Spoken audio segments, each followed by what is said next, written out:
இந்த எடிட்டை பாருங்களேன். இதை மாதிரி எப்படி எடிட் பண்ணி சொல்லித்தரேன். வாங்க வீடியோக்குள்ள போகலாம்.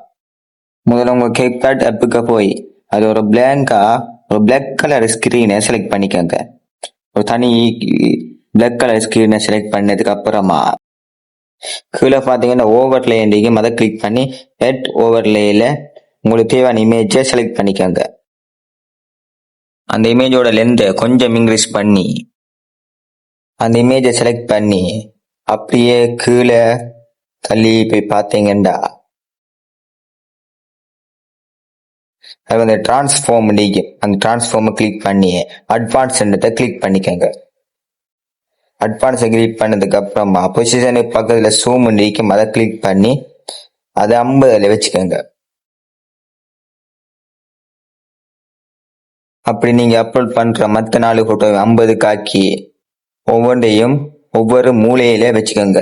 நான் சேம்பிளுக்காக இந்த ஒரு போட்டோவை மட்டும் வச்சு பண்ணி காட்டுறேன்.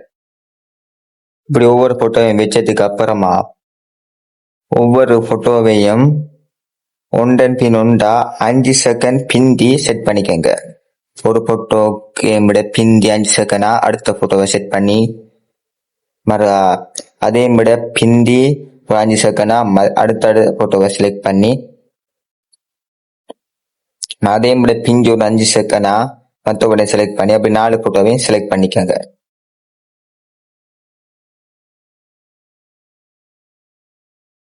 செலக்ட் பண்ணதுக்கு அப்புறமா ஹெட் ஓவர்லே கொடுத்து 5வது போட்டோவை செலக்ட் பண்ணி அது அப்படியே வந்து பாத்தீங்கன்னா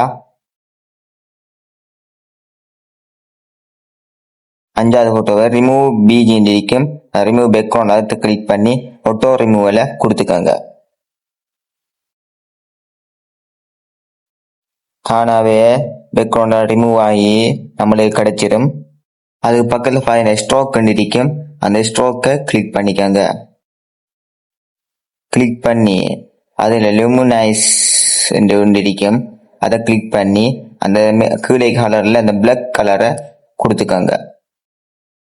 இப்போ வந்து நம்ம ஒவ்வொரு ஃபோட்டோக்கும் கீ ஃப்ரேமை செட் பண்ணணும். ஒவ்வொரு ஃபோட்டோவை செலக்ட் பண்ணி அந்த ஃபோட்டோவோட ஆரம்பத்திலே முடிவிலேயும் கீ ஃப்ரேம் செட் பண்ணிக்கோங்க. கீ ஃப்ரேம்னா என்னன்னு நான் காட்டுறேன், பார்த்துக்கோங்க. அதை ஒவ்வொரு இமேஜ்லேயும் ஆரம்பத்திலேயும் அப்படியே கொண்டு போய் முடிவிலையும் வச்சு அதை தட்டிக்கோங்க. அப்படியே ஒவ்வொரு இமேஜுக்கும் ஆரம்பத்திலையும் அதை கொண்டு போய் அப்படியே முடிவிலையும் வச்சு அதை கிளிக் பண்ணீங்கன்னா தானே செட் ஆயிடும். அப்போ ஒரு இமேஜுக்கும் ஆரம்பத்திலையும் முடிவிலையும் செட் பண்ணிக்கோங்க.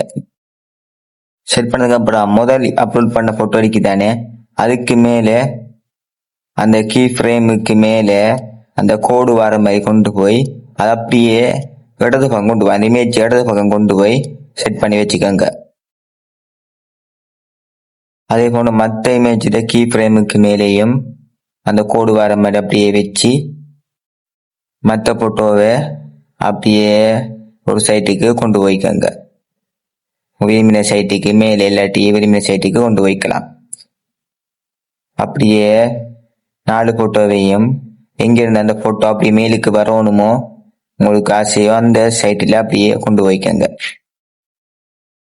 அதே மாதிரி 5வது நடுவில் வச்ச போட்டோ அதுக்கு மேலேயும் அந்த கீ ஃப்ரேமை வச்சு அந்த போட்டோவையும் அப்படியே கீழே கொண்டு போய்க்கங்க. அவ்வளோதான், நம்ம வீடியோ ரெடி. இந்த வீடியோ பிடிச்சிருந்தா மறக்காம உங்க ஃப்ரெண்ட்ஸு ஷேர் பண்ணி நம்ம சேனலை சப்ஸ்கிரைப் பண்ணி இது போன்ற இன்னும் பல எடிட்டுகளுக்கு வீடியோ வேணும்னா கமெண்ட்ல சென்று சொல்லிட்டு போங்க.